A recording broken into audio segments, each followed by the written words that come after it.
Halo semuanya, selamat datang di Sebelum Pukul 3, di mana kita akan membahas berbagai hal terkait misteri yang ada di dunia, di sekitar kita.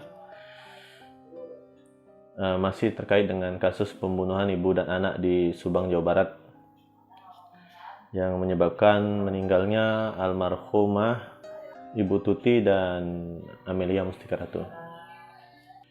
Pada malam Sabtu, Jumat malam lalu, tepatnya pukul 11 malam lebih. Saat itu saya tengah beristirahat, menemani anak saya tidur. Anak saya masih kecil. Dan lagi-lagi entitas ini mendatangi saya untuk kedua kalinya. Dan di situ dia datang dalam keadaan menangis. Ini semuanya saya catat di sini. Saya sudah konsultasikan ini ke kerabat-kerabat terdekat mengenai masalah ini, apa yang akan terjadi jika ini saya sampaikan. Banyak yang mendukung, banyak juga yang takut seperti itu. Tapi banyak juga kerabat yang mengatakan kepada saya, jika itu sebuah kebenaran dari Allah, maka itu silahkan untuk kamu sampaikan. Karena kita memiliki Tuhan ya. Jika memang ini adalah sebuah kesalahan, biarlah saya yang menanggungnya. Tapi ratapan dan tangisan dari entitas ini, saya menyebut sesuatu yang sebelumnya itu merupakan komponen makhluk hidup manusia. Kemudian dia mengalami peristiwa kematian dan jiwanya masih melekat di dunia. Itu saya sebut entitas di pengetahuan saya ya, seperti itu. Saya menyebutnya entitas seperti itu. Nah, entitas ini datang menangis.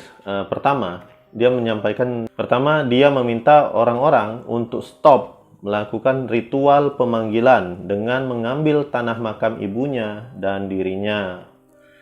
Saya baru tahu ini, tolong ini untuk kita para praktisi supranatural ya. Sebaiknya kita berlaku sopan ya. Dia meminta kepada kita untuk stop, untuk berhenti. Dan dia juga mengatakan agar orang-orang stop melakukan ritual pemanggilan dengan namanya dan ibunya hanya untuk kepentingan bersenang-senang. Cukup doakan kami. Seperti itu. Dia mengatakan itu dalam keadaan menangis, memakai bahasa Sunda, dan saya bersusah payah untuk menerjemahkannya itu. Jadi saya banyak bertanya, dan saya juga banyak diwanti-wanti oleh keluarga, oleh pihak kerabat terdekat di sini gitu. Kedua, dia meminta saya menyampaikan pesan kepada, nah ini yang saya agak sanksi untuk mengatakan, tapi bismillahirrahmanirrahim, demi Allah, demi Rasulullah saya sampaikan. Dia menyampaikan pesan kepada 3 orang pelaku dan 4 orang yang terlibat membantu mempersulit pengungkapan kasus pembunuhan. Allahu a'lam bishawab. Saya tidak tahu ya. Saya betul-betul tidak tahu. Ini pesan langsung dari entitas itu. Pesannya begini, yang saya terjemahkan ke dalam bahasa Indonesia. Bersenang-senanglah kalian di atas jasad kami yang dingin, seperti layaknya hari kemerdekaan yang kita peringati bersama saat itu. Kami tidak pernah menyangka perdebatan kita berakhir dengan kepahitan. Saya telah berikan petunjuk atas izin Allah yang maksudnya mungkin ya, melalui laki-laki ini, berharap agar kalian menyadari dosa-dosa kalian. Sungguh kami menyaksikan bahwa balasan dari Tuhan itu nyata adanya. Dan ada satu lagi pesan khusus buat Bapak Yosef, dimanapun Bapak Yosef berada saat ini. Semoga Bapak Yosef diberikan ketenangan ya, untuk kasus anak dan ibu ini yang merupakan keluarga Pak Yosef. Saya turut berbelasungkawa ya Pak. Singkat banget pesan yang disampaikan oleh entitas ini. Dia hanya bilang, ini saya terjemahkan dalam bahasa Indonesia ya. Maafkan aku, Pak. Hanya seperti itu.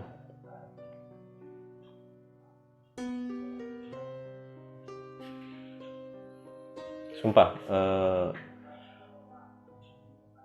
mendengar pesan dan kata-katanya kemarin itu saya menangis sampai nggak bisa berbicara apa-apa. Akhirnya saya yang tadinya berdiam diri, saya tidak ingin mengabari siapapun. Saya meminta tolong kepada orang lain, keluarga dekat saya, untuk memberikan sekedar nasihat ataupun gimana solusinya. Saya menyampaikan ini lagi. Saya takut ini akan menjadi perdebatan panjang. Saya takut ini akan menjadi pedang bermata dua ke diri saya sendiri, seperti itu. Tapi karena semangat yang saya dapat dari keluarga juga, dari teman-teman saya juga, semoga saya tidak salah menyampaikan ini. Buat kalian dimanapun berada dan meninjau dari pesan yang disampaikan, berarti saat ini pelaku maupun pembantu pelaku itu juga sedang mengikuti kasus, dan mungkin dia sudah menonton video saya yang sebelumnya itu. Terima kasih buat kalian juga yang sudah memberikan nasihat dan membantu analisa. Memang analisa kita tidak akan berpengaruh apapun terhadap proses yang terjadi, ya, proses yang akan terjadi nanti. Saya berharap di sini yang kita lakukan saat ini adalah mendoakan kedua almarhum, mendoakan keluarga yang ditinggalkan agar kasus bisa terungkap dan pelaku cepat ditemukan, seperti itu. Dan buat kalian para pelaku, biasanya seperti ini. Entitas yang diberikan kehendak oleh Tuhan itu bisa melakukan apapun terhadap orang yang melakukan sesuatu padanya hingga menyebabkan kematian. Saya tidak mengancam, tapi mohon untuk menyadari diri kalian sendiri. Itu saja. Dan satu lagi, saya tidak menuduh siapapun, karena saya betul-betul orang awam yang tidak mengerti prosedur hukumnya. Terima kasih, hanya itu saja. Semoga kalian bisa memahami betul-betul dan tidak kalian skip-skip.